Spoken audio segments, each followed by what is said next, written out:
Let me just read it. Right. That's the 1, 2. You on? Testing 1, 2, 1, 2. Yeah. Shalom, Israel. Shalom.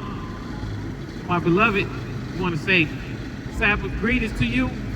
I'm Brother Barack. We out here in Jackson, and we out here just to bring some word out to our people. So-called blacks, Hispanics, indigenous. We're talking to you, because you are the true Hebrew Israelites of the Bible. And we are above all nations. That is our camp. And we're gonna read, I'm gonna start off with our scripture. This is our theme scripture. This is the scripture that defines who we are. Give me that Deuteronomy 28 and verse 1. The book of Deuteronomy, chapter 28 and verse 1. And it shall come to pass, if thou shalt hearken diligently unto the voice of the Lord thy God. So the Most High is talking to Moses, to the people. He says, if thou shalt hearken diligently. That means you gotta be on top of it. We can't be half-stepping. Can't be lukewarm with it. The Most High said, if, he's talking only to the Israelites. He's talking to Moses, to the nation of Israel. If my people, Israel, will hearken, which means listen, diligently, meaning step by step. You can't pick and choose what you want to do. Well, I'll do this commandment, but I won't do that. Diligently, everything. If you do that, this is the condition. It's a contract. To observe and to do all his commandments, which I command thee this day. Hold on. He said to observe and to do. So you can't just hear it and be like, yeah, I hear you. But you're not doing it. We got to hear these commandments and instructions, observe it, and do it. It's not enough to just listen. We got to be doers of the word as well. Give me that again, that part. To observe and to do all his commandments, which I command thee this day. All the commandments, though. He got them. The Most High he got a list of commandments of ways that he wants us to live, to separate us from other nations. They don't have these laws. They can do whatever they want to do. They can be homosexual. We can't do that, though. They can be married men. We can't do that as Israel, because the Bible says we can't do that. There's a lot of stuff that the world can do, we can't do. That's for them to do. That ain't for us. We're supposed to be different. And let me show you how that's how we're above all nations, because we live according to a higher standard. That's right. That the Lord thy God will set thee on high above all nations of the earth. He said, if you do that, I'm going to set you on high above all nations of the earth. Are we there now? No. Hell no. We at the bottom right now. Why? Why are we at the bottom when this contract says we should be above all nations? Because we didn't hearken diligently to keep his commandments. Simple. We're not doing what we're supposed to do according to this Bible. We're supposed to be living a certain kind of way, but what we doing? Black killing black. We doing our women wrong, beating on our women, getting them pregnant and leaving them. The father leaving the home, leaving his kids. We getting high. We on that crack. We on that, getting blown out our minds. We acting out. None of that is according to the scriptures and these laws, how we supposed to act circumspect. We're supposed to know how to treat each other with love. It's basically the two commandments, it all hang on the two principles. Loving the Most High and loving your brother as yourself. Those two things, that's what it all boils down to. So we out here with our people, and we just trying to bring some information out here. I hear a lot of people talk about the Israelites are stuck on color. They keep talking about, what do color matter? Why y'all always talking about color? Color. I'm gonna let you know, to inform you, we did not come up with the color conversation. The color conversation came from our oppressors, the Europeans. Let me get that article. All you have to do is ask your phone, go on Google or artificial intelligence, ChatGPT, whatever, and ask who created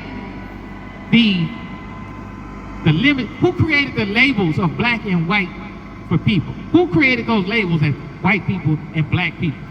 Who created that? And this is the answer you're gonna get. Read this article for me. Read that first part. The labels of white and black peoples as racial categories were not created by a single person, but emerged during the early modern period of enlightenment through the work of European colonialist scientists. Through the work of who? European colonialist scientists and philosophers. European colonialism, meaning white people who decided they want to go from wherever they was and take over the rest of the world and colonialize other nations.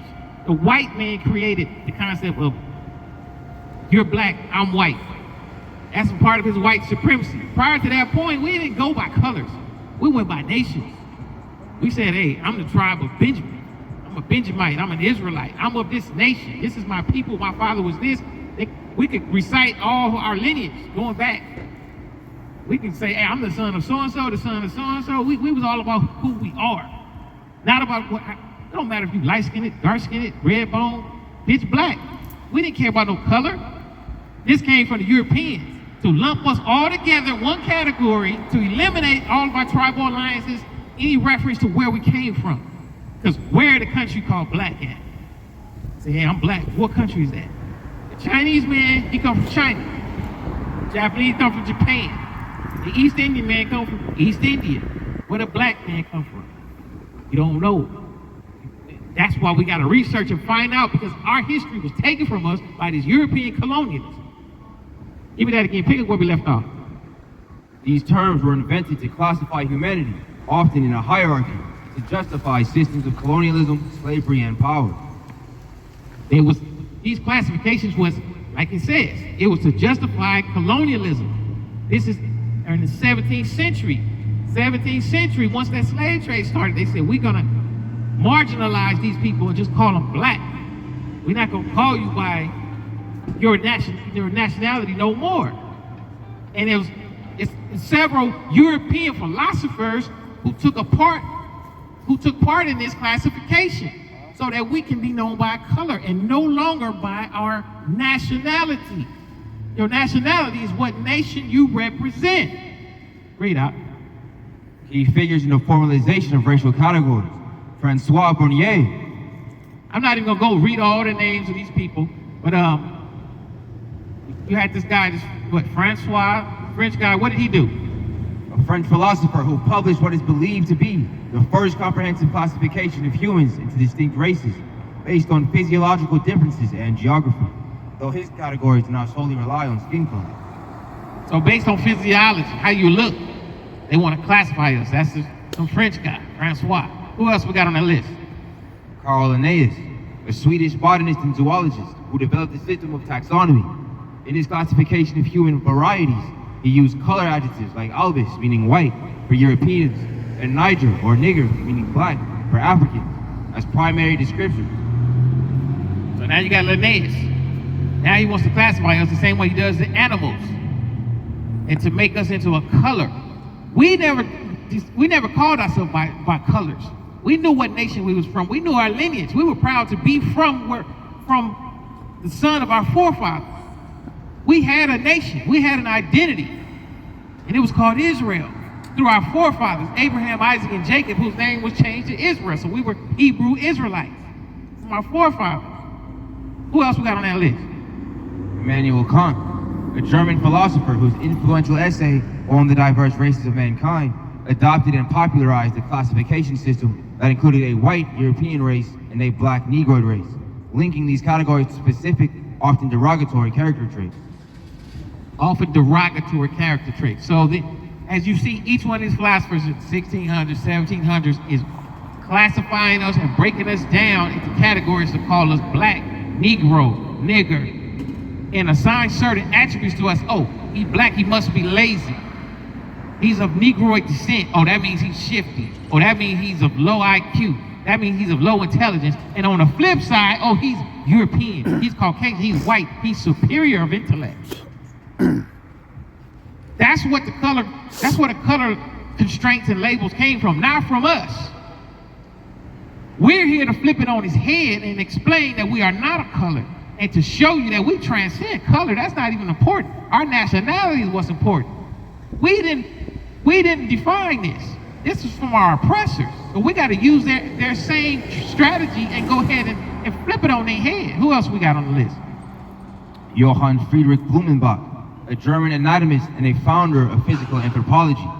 Blumenbach developed a five-fold classification of humanity using the color-based names Caucasian or white, Ethiopian or black, Mongolian or yellow, American or red, and Malayan or brown. His work, while later considered pseudoscientific, was highly influential in the 19th and early 20th century. His work is still influential because we still going by these same names, the same colors, Caucasian, white, black, That's not who we are. We transcend that. We transcend that. Now listen to this part. Social construction of race. Before the 17th century, people primarily identified themselves by clan, tribe, kingdom, religion, or locale, not by modern racial categories.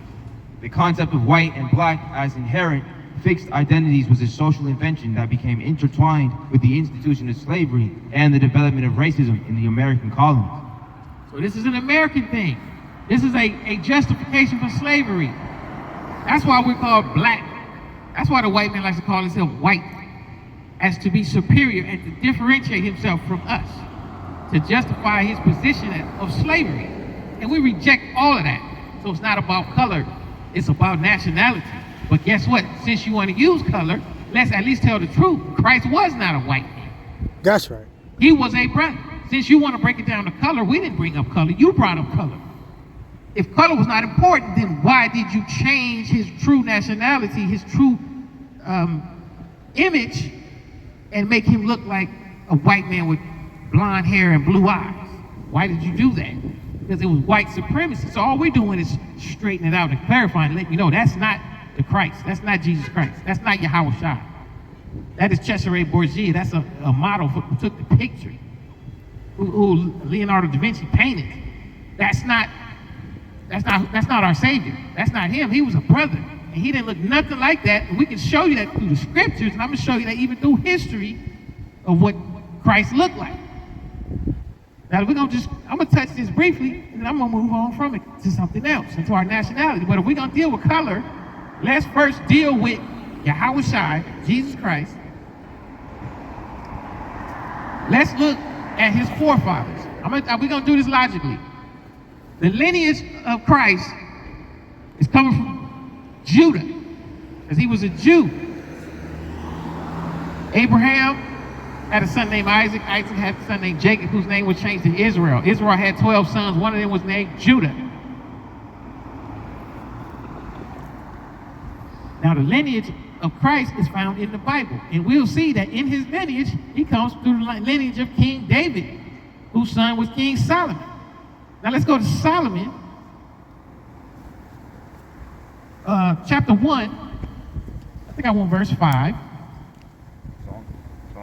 Song of Solomon. Let's see what I got here. And we're going to get into this and break this down. Because I read the comments, I read some of this foolishness, some of these ignorant people, and some of people who don't know and is not educated, but they always want to comment. They haven't done the research and they don't study, but they want to start verse 1. The book of Isaiah, chapter 53 and verse 1. Who hath believed our report? And to whom is the arm of the Lord revealed? For he shall grow up before him as a tender plant, and as a root out of a dry ground. He hath no form nor comeliness, and when we shall see him, there is no beauty that we should desire him. He had no form or comeliness. I mean, there wasn't no beauty. There wasn't nothing handsome about him. It ain't nothing that you see him like, oh, that's a good looking person. No, he was not that. He didn't come that way on purpose, because he wanted us to see the works. He wanted us to see the Most High through him. He didn't want us to see, oh, man, he fine. Oh, he look good. He wasn't tall, dark, and handsome. Huh? Wasn't none of that. He was dark. 1 out of 3, he wasn't tall. He was dark, but he wasn't handsome. Yeah. And dark wasn't in, it's like it is now. Like it is now. Huh? So no, he wasn't catching all the women. He wasn't on that. He wasn't on that. Finish that for me, huh? He is despised and rejected of men, a man of sorrows and acquainted with grief. And we hid, as it were, our faces from him. He was despised, and we esteemed him not. We hid our faces from him. That's what the history was saying. It's saying we was kind of scared to look at him. Looked at him like, oh, hid our faces from him. You see him, you turn your face like, oh man, brother looking rough. But that was our Savior and our King. That's how he came. We want to, glamorize it and make it into something. No, it wasn't like that. He was a brother, just like me and you. But he had power. And he was all about the business of the Most High. And he's giving his life for us, for his people, for the salvation of Israelites, the so-called blacks, Hispanics, the indigenous, the Native Americans. His people, the tribes of Israel, scattered all over the earth. So that's what I want to say about color. It's documented. And then he comes back in Revelations in his new form. The vision that John seen in Revelation 1, he came in full glory. It's glorified form. It's man. glorified form. You see me when I came with my low form. He put a low form on, like, I don't want nobody to come after me just for the looks. Or just for, like we did with King Saul. King Saul had the look. He was tall in stature. He had that look. They were like, yeah, that's the king right there. But his quality wasn't up to par. His spirit wasn't all the way right. But he was picked based on how he looked. But Yahushua didn't want that. He came in meek and lowly. No comeliness, no beauty to be desired, none of that. But in Revelations, he came in his glorified form, but guess what? He's still black. He's still black in Revelations. You know what I want. I'm gonna just touch this right quick. Revelation 1. The book of Revelation, chapter 1 and verse 1. Read it out. The revelation of Jesus Christ, which God gave unto him, to show unto his servants things which must shortly come to pass. And he sent and signified it by his angel unto his servant John. So John had a revelation of what Yahushua looked like in his glorified form. So this is the glorified version. He's not coming as that hunchback midget with his scruffy beard and Apache hair and face all one hands. He ain't coming like that. Now he coming in his glorified body, the way he wanna look. So he coming different now, but guess what? He's still black. He still ain't gonna come as no white man. Not gonna do it. Because he don't want to. He coming with color. Drop down to verse 14. Verse 14. His head and his hair were white like wool, as white as snow, and his eyes. That's why he chose, even though he died at a young age, this is him coming back with white hair. He's coming back with authority. Because Yahushua he's old as the earth. He's old. He's back there in the beginning with the Most High. So he's coming with authority and wisdom and power. But he got white hair. White as wool. Why did he choose wool? That's that texture. It's the texture of the sheep. And his eyes were as a flame of fire, and his feet like unto fine brass, as if they burned in a furnace. Fine brass burnt in the furnace. That's showing you that's deep color. So, the daughters of Jerusalem was black in the Song of Solomon 1 and 5. Out of that generation of Solomon come down to Jesus Christ. That's his forefathers. He's still black. Josephus was able to correlate and co-sign that he was black. He come back in Revelations in his new form, his glorified form. He's still black. What else you want to do with that? Okay, what else you want to do with it? So you say, well, what does color matter? It don't have to matter nothing. I'm all about the nationality, but if you want to talk about color, there it is for you. Get rid of that white image. Get rid of the white image. Get rid of that white supremacy. Because we don't put no white man over us. Because he's not over us. We are the top nation according to the scriptures of the Most High. We serve the Most High and we are his chosen people. Now let's get into the nationality of his people. That's what we about. It don't matter what skin color or hue you may have. It matters who are you descended from and will you keep these laws of the Most High. It's one thing to be an Israelite, and it's another thing to go ahead and keep the laws and please the Most High. So we can stop the color conversation. Just admit that you was lying when you put that white image up. You're trying to say Jesus is white. And you say, well, he ain't not black. He was black. He was a brother just like us. We can stop with that. It's documented in history. The Israelites was black. That's right, we bringing this truth out. Jesus was black. All the Israelites in the Bible was black. How you feel about that, That's brother? history. How you feel about that, bro? He was a brother. He was a black man. There's no such thing as Middle East. The Middle East is a foreign concept that was made up by a white man. There is no such thing as Middle East. We can get into that because that's just a concept to separate that area from Africa. Ain't no such thing as Middle Eastern. He was a black man. And in the continent of Africa, Israel is a part of Africa. It sits on the tectonic plate of Africa. It's northern Africa. Our people walked on foot from Egypt to Canaan, to the promised land, which is in Israel, on foot. They didn't have no ships. So how is that a different continent? No, that's a part of Africa. That's a part of Africa. So we don't have to try to separate. That is what the white men try to do, is to separate that area from Africa, to say, this area here is not Africa. This is the Middle East. It's artificial. It's an artificial boundary, similar to the colors that they gave us. You're black and you're white, to create a hierarchy. And of course, we're always at the bottom, so-called Negro. Because we didn't create the hierarchy. We didn't create that. So let's go off what the Most High said. He's about nations. We're going to see that our people have always been by a patrilineal society. It started with Abraham, the father of our nations. Let's get into a couple of scriptures. That's crazy though. People just want to talk and say Jesus was Middle Eastern. He couldn't have been black. He was olive skin. I hear that. Olive skin. What is that? They just regurgitate what the white man teach them, man. Who told you that lie? Come and get with us and get this real information, this real truth. Jesus was a black man just like us. First-hand accounts of what he looked like. The scriptures tell you our people was dark. What are we talking about? We can go right now to West Africa and the remnants of our people are still there. The Bantu. They're Israelites. They still speak remnants of the language, the Anlo Ewe. Look it up. If you don't know what you're talking about, just say, I don't know what I'm talking about. But don't just run your mouth if you don't know what you're talking about. Come and learn.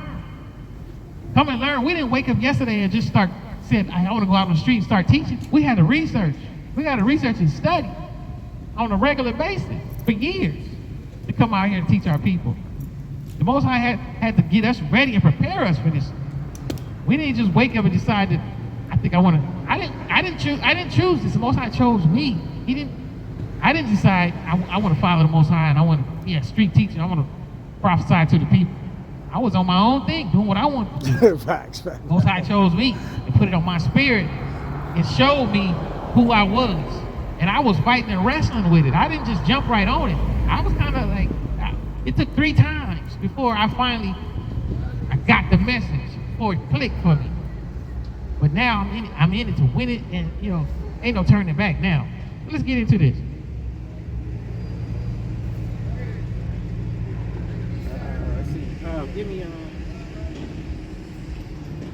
Okay, let's get into the lineage. Numbers 1. Start from the beginning. Numbers 1, verse 1 and 2. I'm going to show you that our lineage goes to our father. The Israelite lineage is not matrilineal, not that Jewish doctrine they use for matrilineal descent. It's patrilineal descent. There was a change. They did a change and went against the scriptures of the Most High and changed it to matrilineal for whatever reason. Not according to the word of the Most High. This is what the Most High said. Book of Numbers, chapter 1 and verse 1.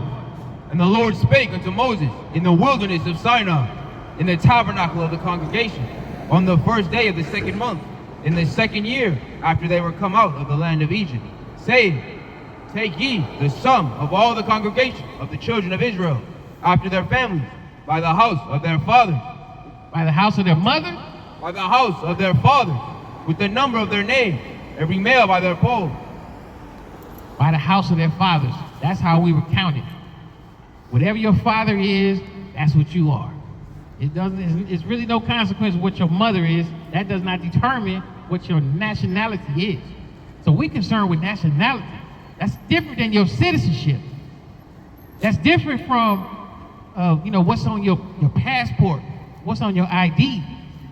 If you take a Chinese man and he moved to Japan, is he now a Japanese man?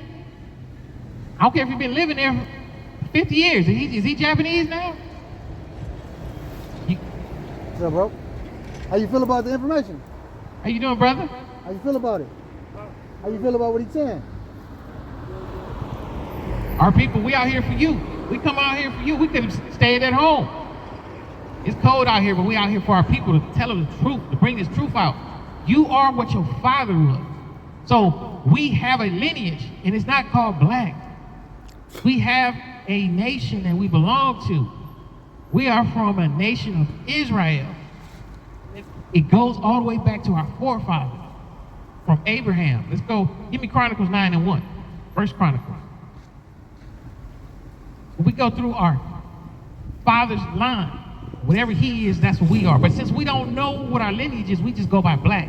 So we accept being called nigger. We accept being called color. We accept that because we don't have an identity. We don't know our nationality. So if it's not important, why does every other nation have a nationality? Why do they know where they from? Why everybody else can know where they from, but the black man don't have any idea what nation he's from? He's just known as black. That's a byword. We have a country. We have a nationality.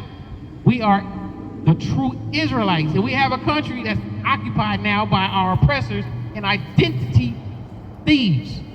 The Jewish, who are really the Ashkenazi, or some combination of Ashkenazi and Edomites, all mixture of Khazarian Empire. There's, some mutts, just a mixture. They're not pure at all. Not pure in spirit either, because they are wicked people. The most wicked people on the earth, actually, I don't know if you're gonna find nobody wickeder than the fake Jews who want to slander us for telling the truth. Hey, family, why you say Jesus Middle Eastern? Why you say that? Let me show you something in history of what Jesus looked like. An actual description of a person who actually saw Jesus. You want to get some education? I got it for you. I'll show it to you on my phone. You want to see it? A description of Jesus. Come check it out.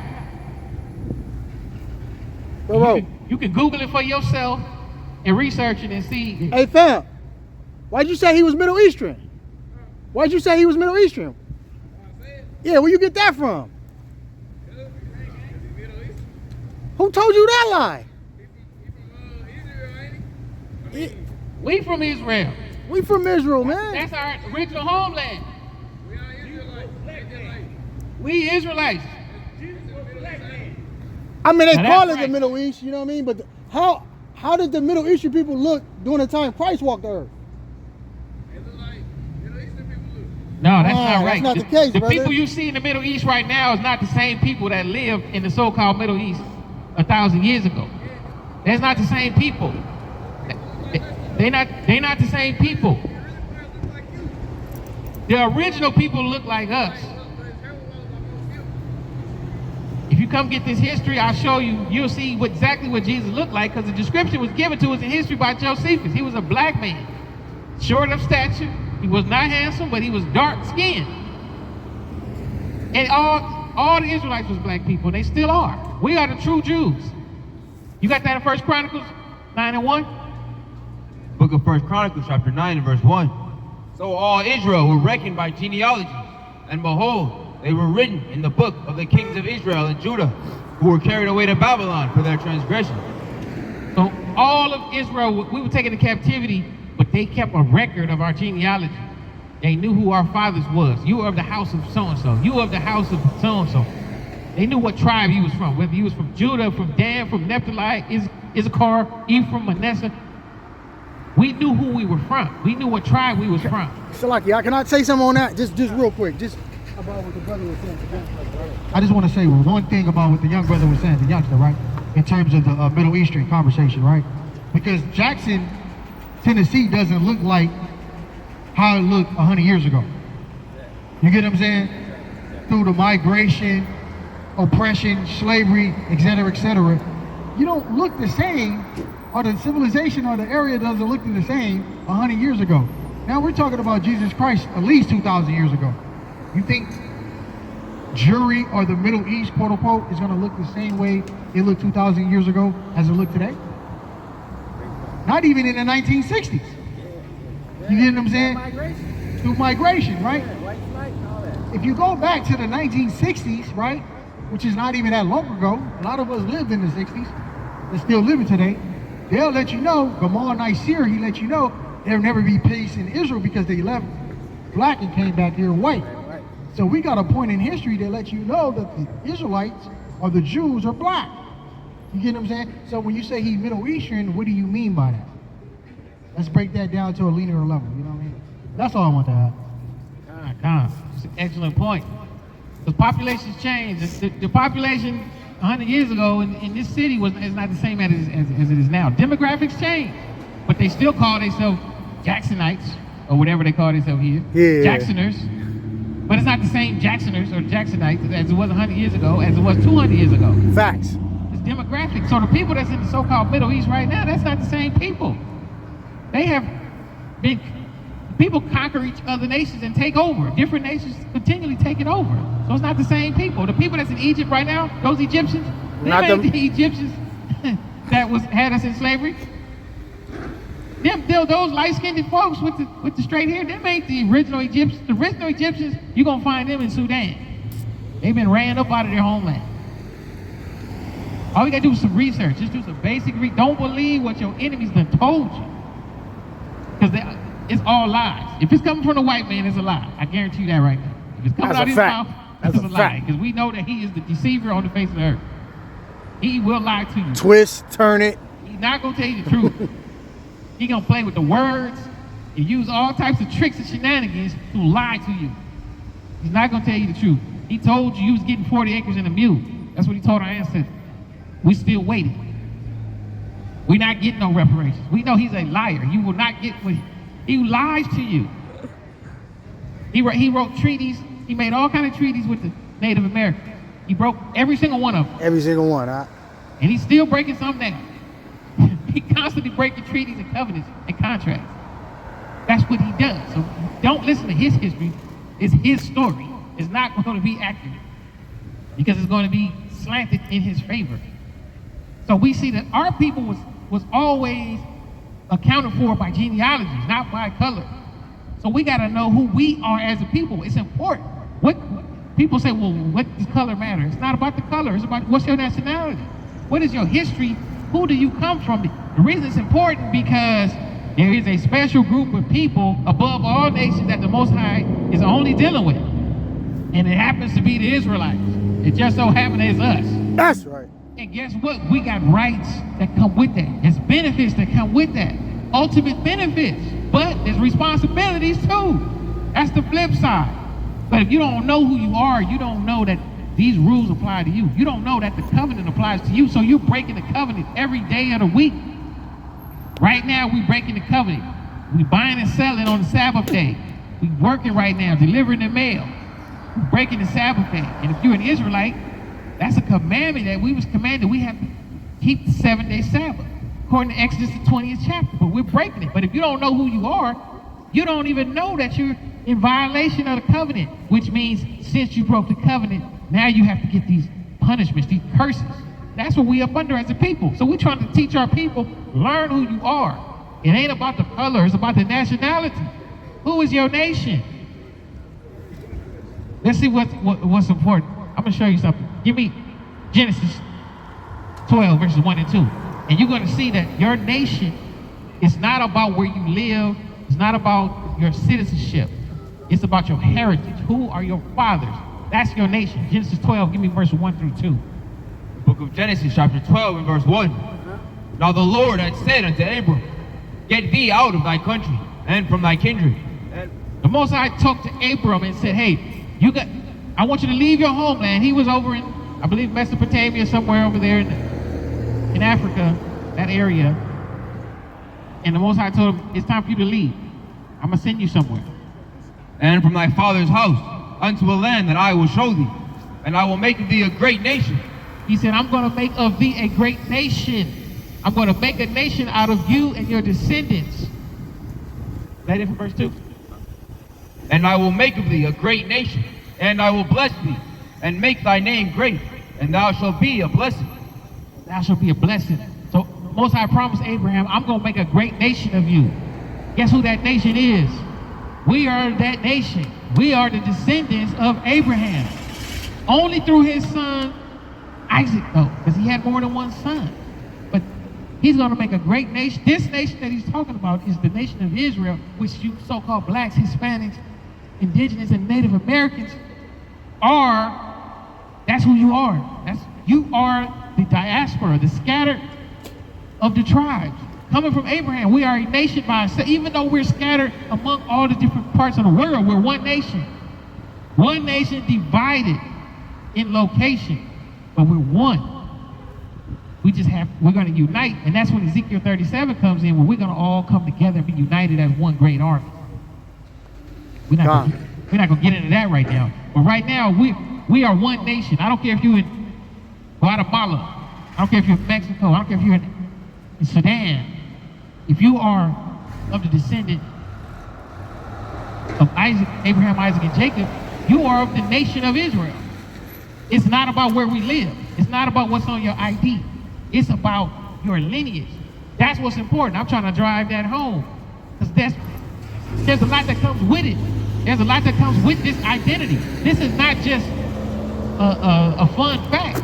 No, this is important to us because this determines everything for us. There's so many promises. There's so many things that's in the future that's reserved in store for us as a people. We're the greatest nation on the face of the earth. We just don't know it yet. But that's why we out here to wake our people up.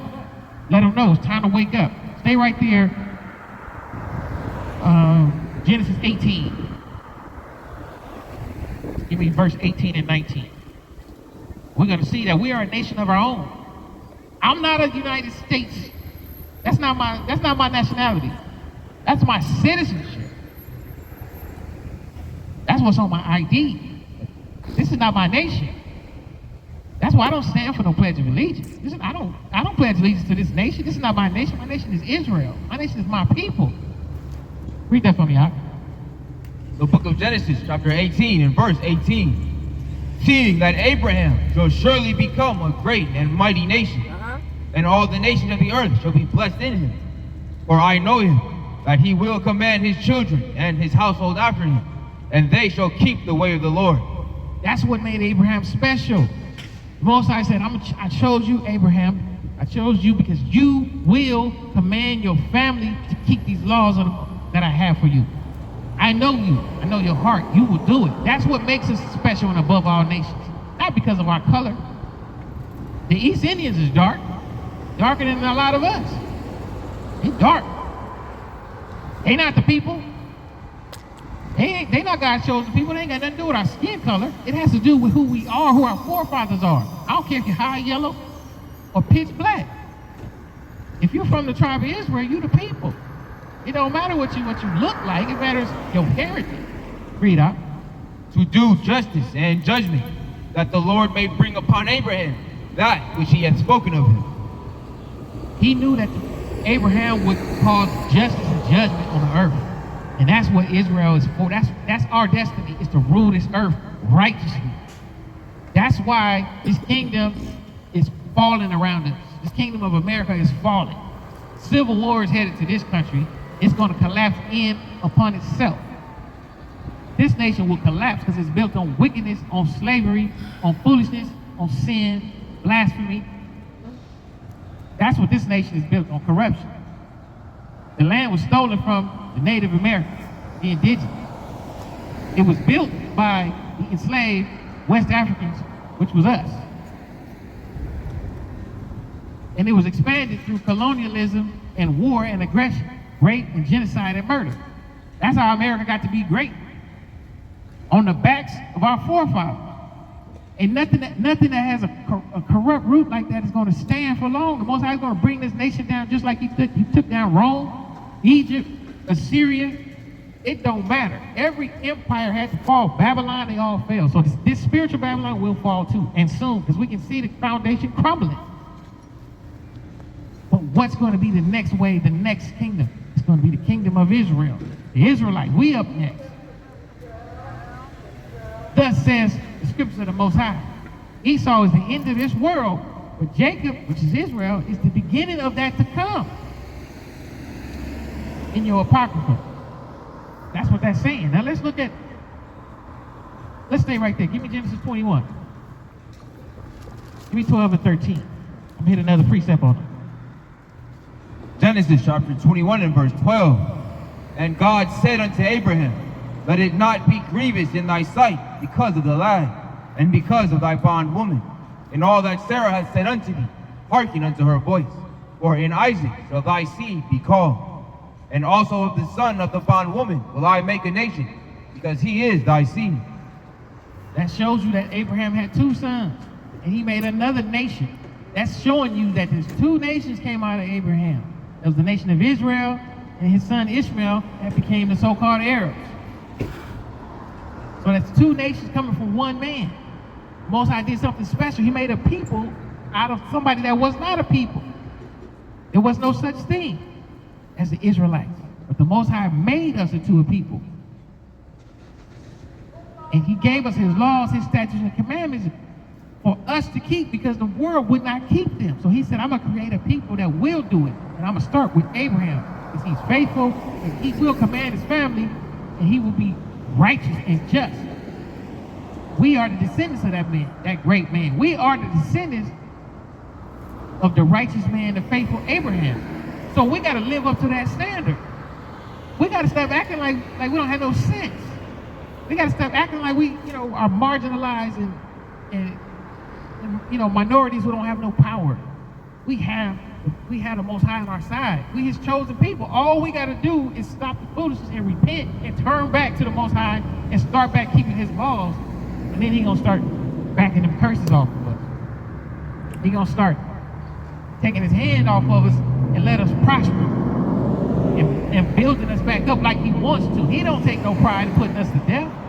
He don't take no pride in slaying us. He don't want to do that. But he said, whom he loves, he chastening. That's why the white man can be as wicked as he is, and he's still ruling the earth. Because the Most High said, who I love, I chasten. So he only worried about his children. That's us. He only care about us. He don't care about the white man. That's why the white man don't get chastened and punished for being so wicked. All the genocides and murder and colonialism that he took over the whole country of Africa. He took over North America, South America. What haven't he taken over?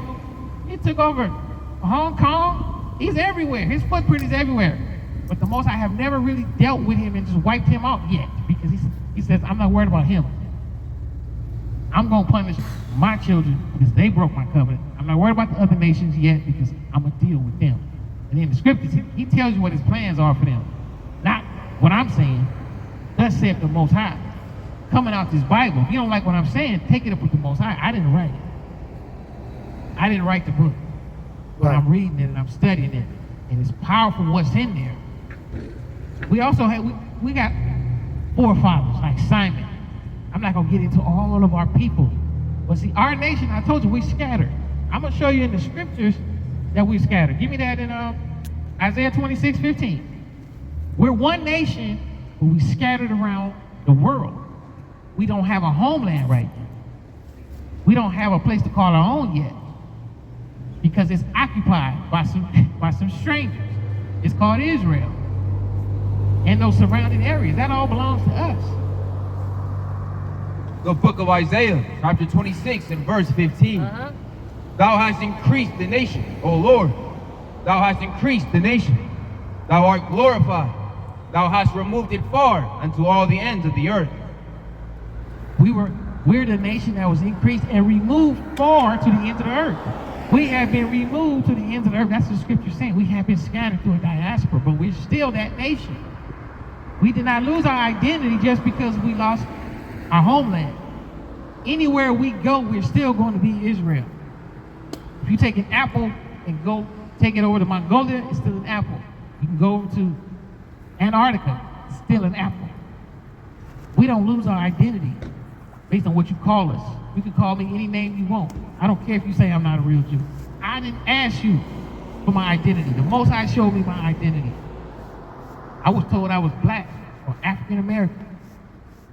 That was a byword that was given to me. But now I looked in the scriptures and I found out, wait a minute, Most High showed me I'm actually a Hebrew Israelite of one of those tribes. I don't even know which tribe I'm really from. I don't care which tribe I'm from, as long as I'm one of those 12. Just let me in. I just want to go through one of those 12 gates in the city, in the kingdom. It's going to be 12 gates. Now, where do you think the other nation's going to fit in at? 12 gates with 12 names on them for the 12 sons of Jacob. There's no opening, there's no doorway for other miscellaneous strangers. No, they're going to be outside the city. You're not coming in. I didn't make it up. But that's what all we had to go through. You don't think that's fair and just? We're the ones get punished for our wickedness. We're the ones that went through slavery for 400 years. Multiple slaveries that we went through, multiple captivities. So if we can make it through that and hold on and persevere, keep the laws of the Most High, the reward we got coming is the kingdom. So we will be regulating and running the world, and other nations will come and serve us.